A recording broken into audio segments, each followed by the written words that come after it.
for the ones who want to stay on and discuss a bit and chat a bit, for the ones who have time, please feel welcome to do so. If there's anything that you want to, chat, I know this goes beyond the session, but if any of you have interest to ask more questions or to talk amongst each other, then please feel free to do so. We stay on for a couple of minutes and then see who goes for lunch already. And I have to go to another meeting, so I'm very sorry about that, but I'm very happy to answer any questions in case anyone would like to know a bit more. So just don't hesitate to contact me afterwards. Okay. Very good. Thank you so much. Thank you. Much appreciated. Thank you very much. You. Thank you. Bye bye. Bye bye.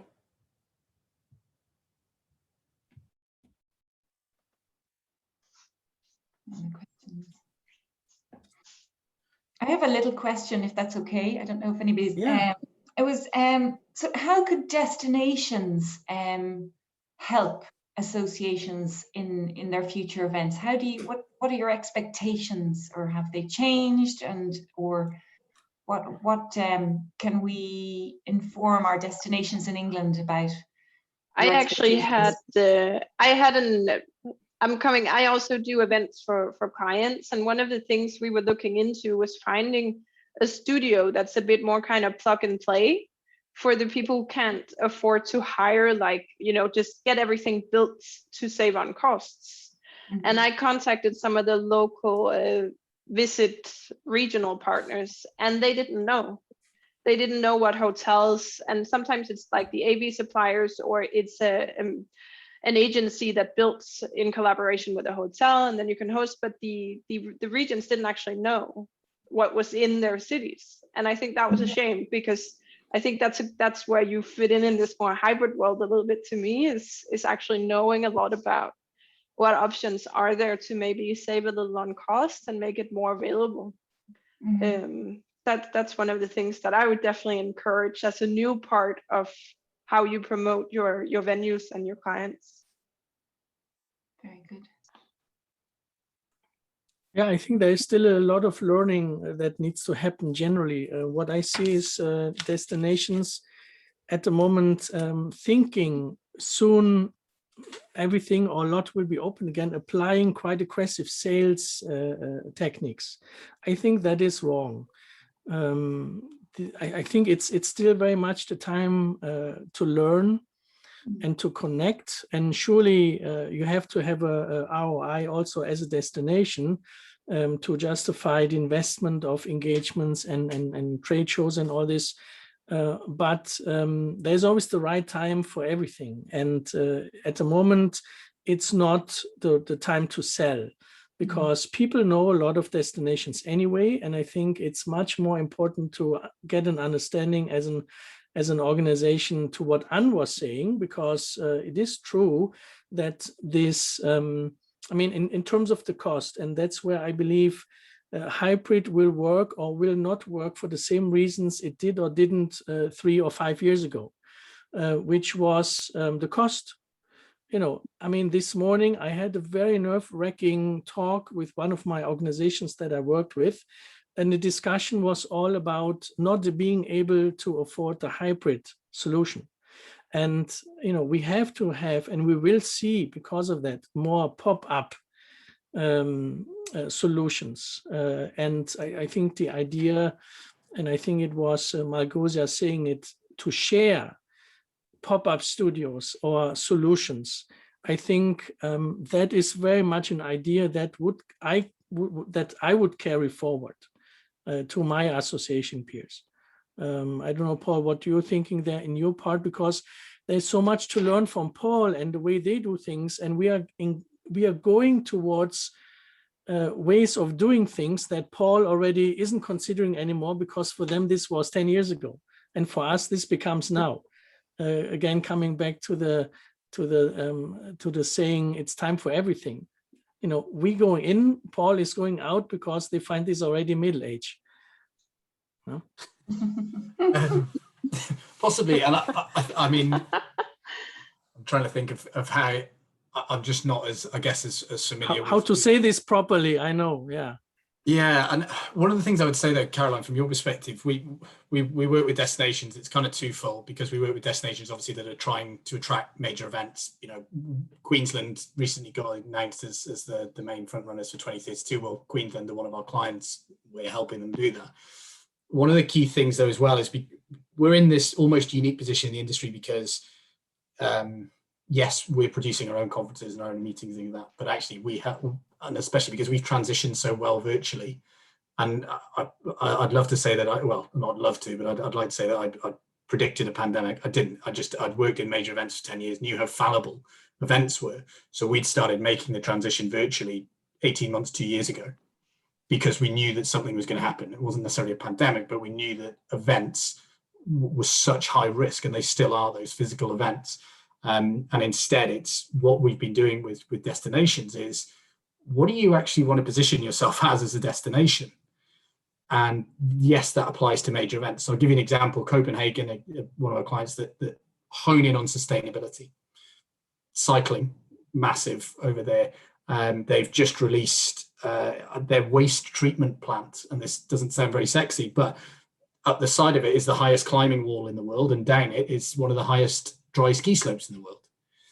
Now, that's not going to attract any conferences or anything like that, but what it is just evidence of sustainability. So actually, when we're producing editorial content and journalism content for other conferences, they're coming to us and saying, well, should we be speaking to Copenhagen? Because they're actually prioritizing ecological sustainability and social sustainability. And it's, for us, what we're seeing with destinations is, what's the actual narrative and position? Because I won't say who from a negative perspective, but there's some other destinations that we've worked with which say, well, we can do everything. It doesn't really get you very far. It's kind of pick what you want to hone in on. Who are the target stakeholders that you can really help out with? So in terms of how destinations are helping us, they're telling us what actually matters. They're telling us, and things like, and in fact, Janine, through The Hague, that Ottawa are one of our clients as well. Well, Ottawa know that they can't win the Commonwealth Games. They know that they're up against Toronto and Montreal and all the other big guns. But they've also said, well, this is our house of sport. Now, they hadn't recognized that the house of sport, just for information, is literally one building in Ottawa that has most of the national governing bodies in it. That's a huge asset, because as you know, Caroline, sports organizations are so fractured throughout a lot of countries, and throughout Britain, that's definitely the case. To have this one building, which actually, in terms of attracting people to Ottawa, for people to go, hang on, so in one day I can meet 35 national governing bodies in this one building, because actually that's where they're all pitched. That's an excellent asset that they just weren't telling everybody about. And so that's great for us. So yeah, it's kind of, I guess a bit of a roundabout way, because we don't work with destinations quite like that. From our perspective as a conference producer, there is one significant destination in the Southeast Asia that is a nightmare to work with, because there's no transparency. And the only reason we hold our conferences there is because it's ease of access. It's literally a logistical thing. It's flights in and out. That's why we hold it there. But actually, and they're aware of this, but we're talking to other destinations in that area because it's so difficult to speak to them. It's every year we have to go through the same bureaucratic rigmarole, when actually, from their perspective, our logistics aren't changing. So that transparency of how you do things, whether it's how you fund things, how you can line up your local stakeholders and things like that. Tel Aviv in Israel is a fantastic one. It's, outside of the US, it's one of the hot spots for technology. And we love working with them because we know that if we bring people to Tel Aviv, there is innovation on their doorstep. So yeah, sorry, tangents there, Caroline. But fantastic feedback to share with everybody in England. Good points. I mean, it makes me think, again, going back to the basics, and I don't know, Daniel, if you agree. I always say associations don't really know what convention boards are doing. And I think, you have a convention board approaching an association, and the association is thinking, why do you want to talk to us? So it's,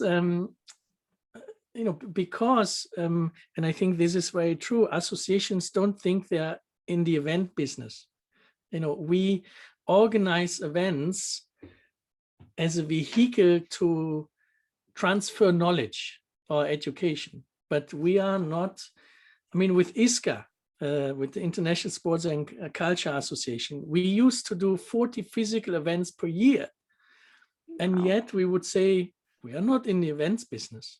You know, I mean, there would be between 50 people and 800 people, but still 40 events, and we're still not in events business because it really only translates to about 5% of the activities we do, you know.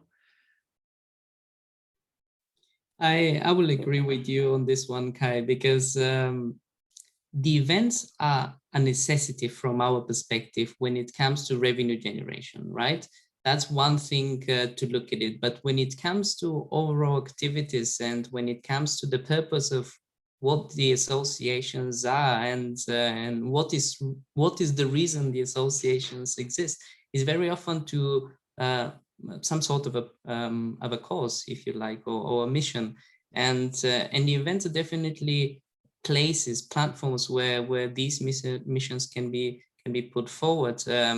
But essentially, you're absolutely right. An event or multiple events are not going to basically complete the mission that we have, but it's definitely going to help us. And therefore, one of the things that I mentioned in my presentation was that at the core of what we do, we're still a member-led association.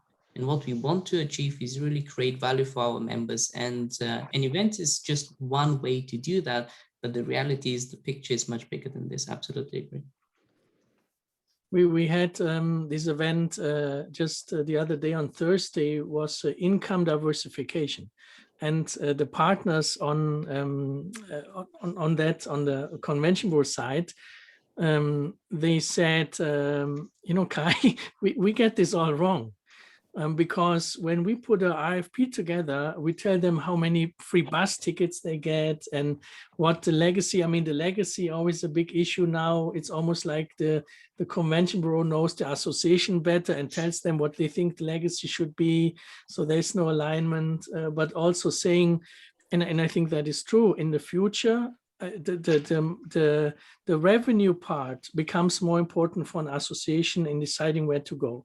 And one thing that they correctly gathered, I guess, was to say, yes, great for associations to, you know, to get their 1,000 bus tickets for free for 3 days, but we actually need to help them to make money in our city.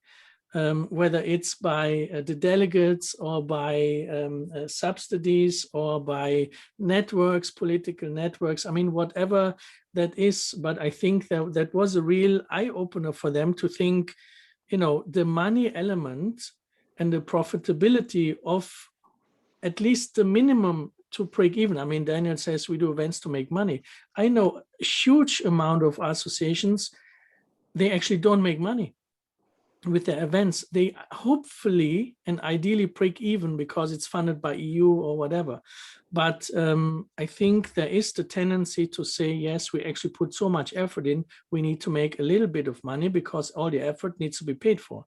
And I think that is something maybe uncomfortable discussion that associations and convention boards will have in the future, to say, not how much money can you give us, but through the event, how much revenue can we generate and how can you support that through marketing and promotion and God knows what, you know.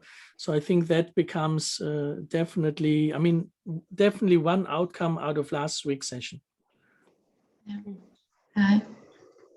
Yes, I just quickly wanted to say that with regard to business development as a service, that this is an area that I believe that as the Convention Bureau, we can support associations because we know our ecosystem, we know our, you know, the players in our host countries, so that we can support the associations in this aspect of it. So I was just wanted to add to that, but yeah. Yes, and I think the convention boards are still very much to figure that out, but I also know a number of convention boards who actually haven't done a lot between last March and now, and maybe the next 6 months, because they think this will normalize. but we are already in a new normal. The new normal isn't coming. There is a new normal is going on already. And, you know, I mean, I'm also here and there a bit conservative and wish to think things happening in the same way as in the future, as in the past, because that was nice, but I'm afraid that is finished. And we see this. I mean, I'm always thinking that Paul, he's talking to us about something that we discussed this, and for him, this was 10 years ago, and so I think we have to look outside and understand what are the other industries, because whether association or convention bureau, we can learn from other corporates and how they do things. And I think companies like Sports Pro Media and people like Paul and others, they're showing us the way, in what to do. I wouldn't say they make the mistakes before we make them, and we can understand, what works and what doesn't work, but in a sense, yes. But I think this is the big advantage of looking outside of our boxes and understanding what is really going on, that we can adapt to our organizations, whether it's convention bureau or associations, doesn't matter. But, I think we need to learn much more in a short period of time. I think it may have come across as quite a rosy picture that I've painted of Sports Pro. I assure you, we do make lots of mistakes. Yes. And but you're right, we have learned from them. And actually, what I really liked about what you said, Daniel, in terms of the business development as a service, is also effectively what a lot of what we do for people is, it's kind of almost kind of content marketing as a service, but it's not content marketing, it's editorial, because there's so much, almost, I kind of equate exhibition booths as the physical version of white papers.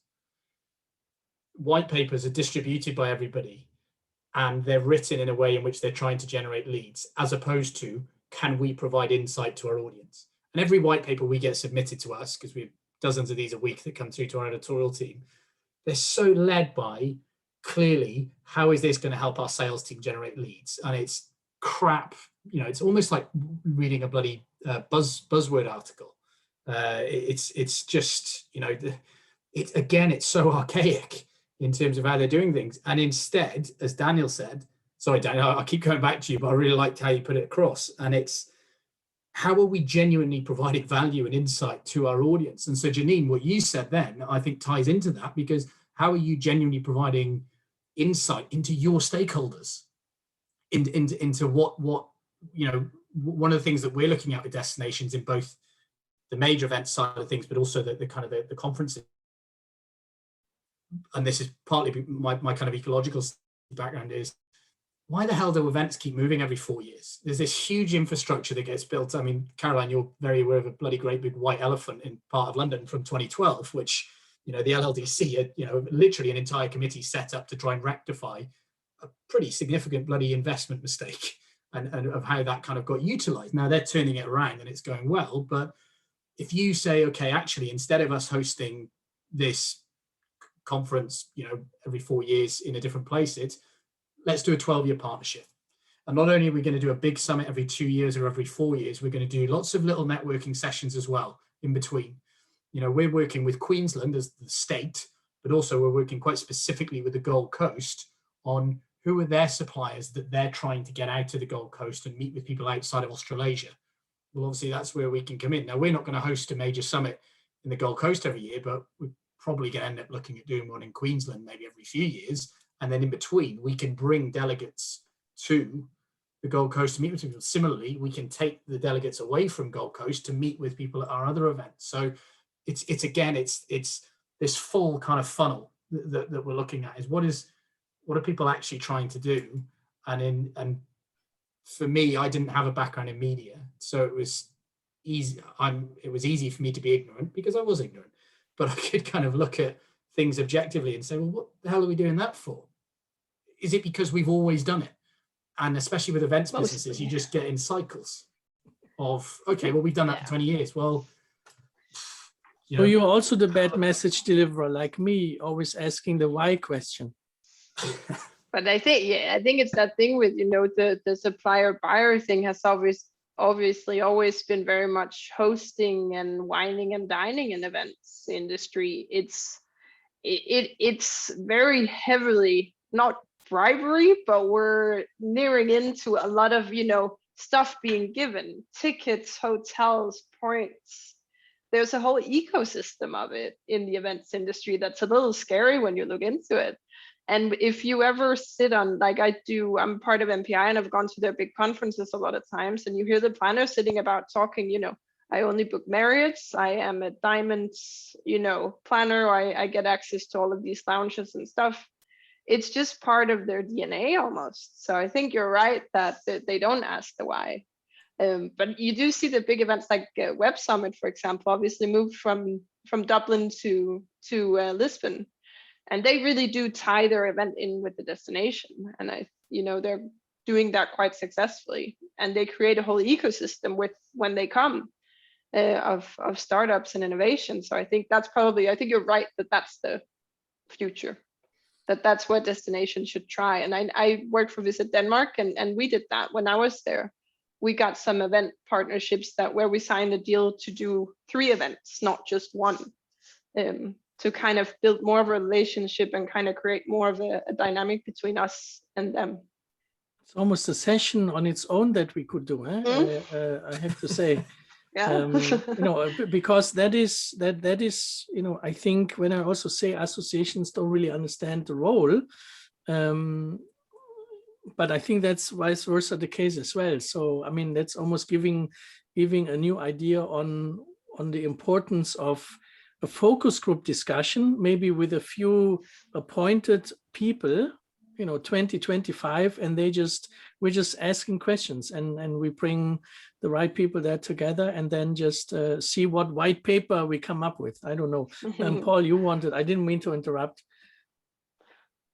No, it was to agree with Anne. We will often get, and this isn't just in what I'm doing for Sports Pro, but prior to this, I worked for a company based in Auckland. And we exported effectively a couple of New Zealand brands, one of which was called Golden Oldies, which technically was a mass participation event, but realistically, if they had to run on the pitch to play some sport, that was the excuse for them to be able to go away for a week. Actually, we were bringing 10,000 people to a destination, not necessarily high net worth, but most of them were baby boomers, so that there was this high amount of socioeconomic income or discretionary income that they were spending. So we had a really good kind of set of delegates effectively attending a location.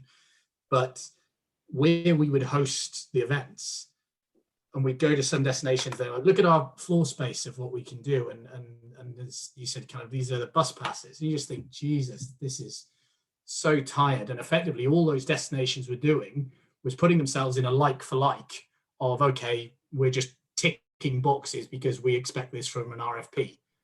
Whereas actually the destinations we went to, and there's no quantitative metric for this. We went with the destinations who actually gave a crap, the ones who actually genuinely understood what we were trying to do and thought creatively. Any of those that kind of came back with, yes, we can offer you 13% discount on room nights from these hotels and things like that. And you're like, you don't care who we are. You really don't have any investment as a destination in this. And I understand the efficiency which is needed from a destination perspective to address all of these proposals that potentially could come through, but it's almost pick your lane and throw yourself at those, and that's what we ended up working really well with from when we were looking at destinations with that. And it's the same as Sports Pro. It's who genuinely understands what we're doing in the sports business ecosystem, not who's going to give us some good hotel rates and discounts on tables at the restaurants and all this sort of thing.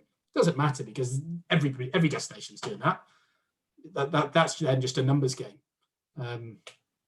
So that's Caroline, Janine, I don't know if that's useful for you guys. Caroline's only shaking heads. Holy, all these comments.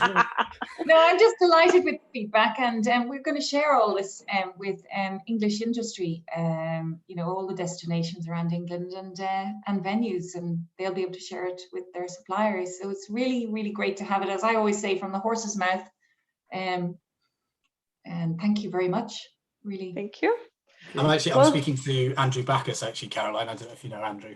No, I don't actually know. DIT. So okay. Yes, of course. DIT. And Caroline, Yeah, I mean, there's still an email going out there to the two of you in regards to what I could see there. Caroline, just to mention, we just had 11 new registrations after the announcement of next week's session. So looking good. Perfect. Yes. That's Okay, all super. wonderful. Caroline, do you want to stay on for a minute when we finish now? Sure, And then discuss a few things for next week there. Okay. Daniel, thank you very much. Big hug Thank to you you, there. everyone. Paul, big hug to you. Thank you. And Yes, I'll be in thank you. touch. Janine, thank you for joining. Bye. Take Thank care. you, guys.